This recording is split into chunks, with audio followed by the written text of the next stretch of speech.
Τι soy un homo. Philippides emerodromos de tentecni. Eltonis la kidaye monepe.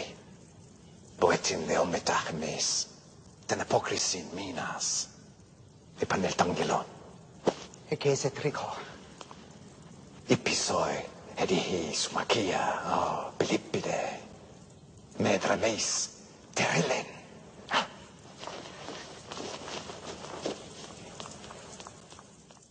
Confier une mission capitale à Philippides. Il doit courir demander l'aide d'un rival d'Athènes, l'État grec de Sparte.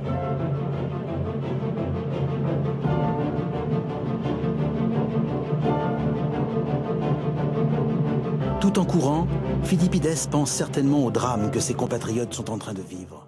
Philippides, c'est un citoyen d'une minuscule démocratie appelée Athènes. Ce jour-là, Philippides va accomplir l'un des plus grands exploits sportifs de l'histoire. Celui qui va inspirer le marathon d'aujourd'hui.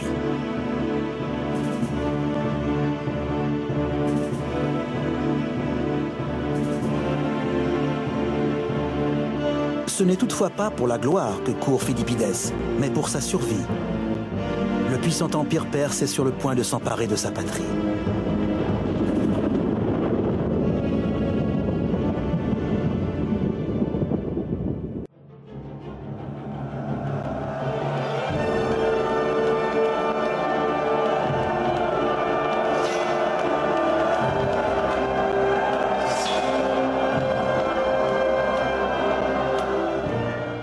Il fallait éviter les lances des autres guerriers, à la fois devant et derrière soi.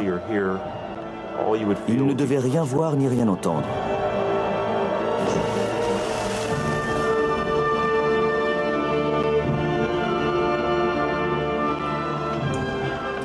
C'était la mêlée générale. Ils ne voyaient pas l'épée qui plongeait sur eux pour leur arracher les testicules, pas plus que la lance qui allait les décapiter. Ils ne savaient pas ce qui se passait. Ils étaient embarqués dans le flot des événements.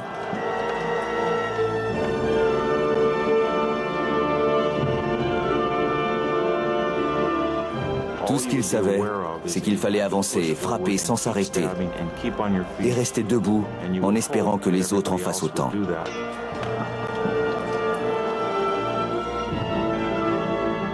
La course de Philippides va entrer dans la légende. Poussé par la volonté de sauver ses compatriotes du massacre, il court 225 km en seulement 2 jours.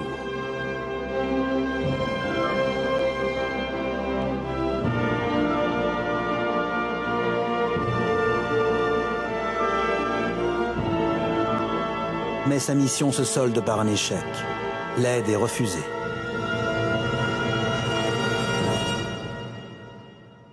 Il repart avec pour toute certitude que les Athéniens doivent se battre seuls.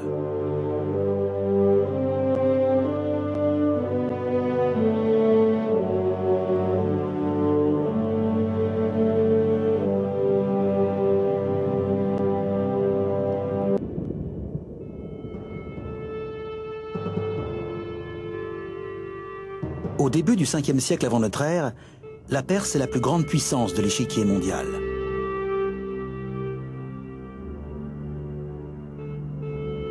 Son immense empire s'étend de l'Inde, à l'est, jusqu'à la Turquie, à l'ouest. Mais sur sa frontière occidentale, la minuscule démocratie athénienne gagne du pouvoir. C'est une menace que les Perses doivent étouffer dans l'œuf. Ce peuple vit dans une culture de la tyrannie. À la tête de l'empire se trouve Darios, que les Grecs appellent simplement le grand roi. Philippides est un messager professionnel. On disait de lui à l'époque que c'était un hémérodrome, c'est-à-dire étymologiquement un homme capable de courir un jour tout entier. On dit qu'il mit environ 36 heures pour parcourir les 240 km qui séparent Athènes de Sparte. Cet exploit sportif suscita bien des doutes chez nos contemporains, avant qu'un Grec, Yannis Kouros, durant la première course entre Athènes et Sparte en 1983, l'emporte en moins de 22 heures, au lieu des 36 heures supposées être celles de Philippides.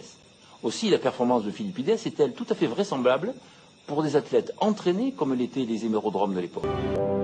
Philippides ne peut imaginer que les Grecs vont en fait remporter une victoire éclatante.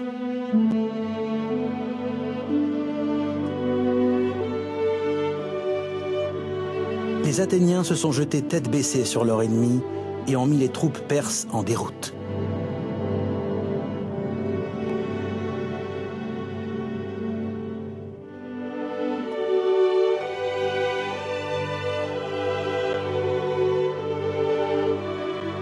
Ils ont massacré plus de 6000 Perses en une seule journée. La première démocratie du monde a remporté sa première grande épreuve.